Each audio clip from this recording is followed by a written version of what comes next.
Hi guys, Alan Kavorkov here, and thanks for tuning in to this installment of Skill Crane Tutorials. This one, once again, is for those of you who have a claw machine at home or considering buying one. A lot of the older machines don't have an option for free play, which means that you either have to put in coins or bills or trip the coin switch to play for free.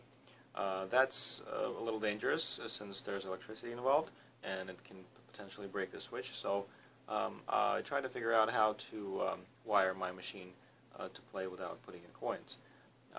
This machine is pretty much the same as the one that I grew up playing in the early 80s, and I recall the owner taking the back cover off and pressing a button to activate a free play. So I figured it's probably possible, so I'm going to show you how to do this on your own machine. For this project, first you need to get a pair of wires and a push-button switch, which you can find at Radio Shack or a similar online retailer such as Parts Express. You need to make sure that it's a momentary switch. There are two types of momentary switches, a normally open and a normally closed.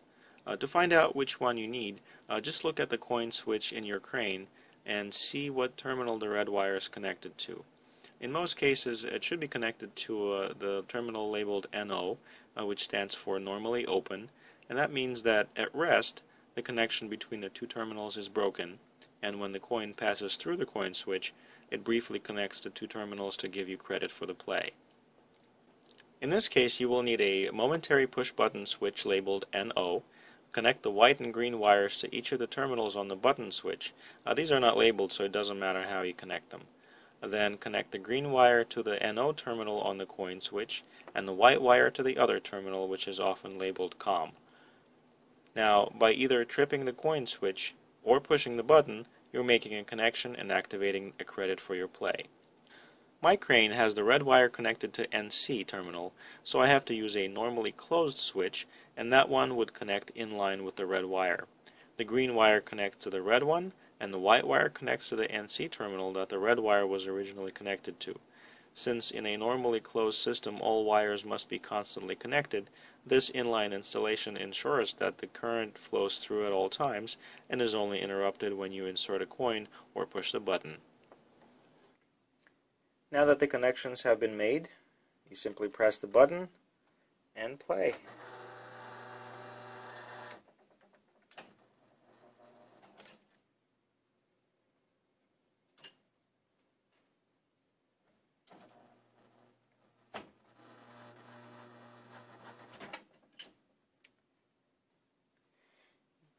You will eventually want to solder the wires to the switch and to the coin switch in order to ensure good solid connection.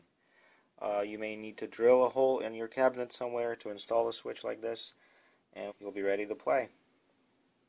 Well, that's it. As you can see, it's a pretty straightforward process, and hopefully you found it helpful.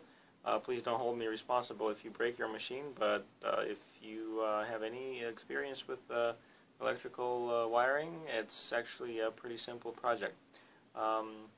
If you have any questions, feel free to ask. If you like the video, please comment, subscribe, rate, and all the usual stuff. Don't forget that I have a website at BeTheClaw.com and the Facebook page at Facebook/BeTheClaw.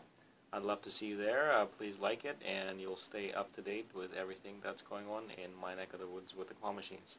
Thanks a lot, and I will see you next time.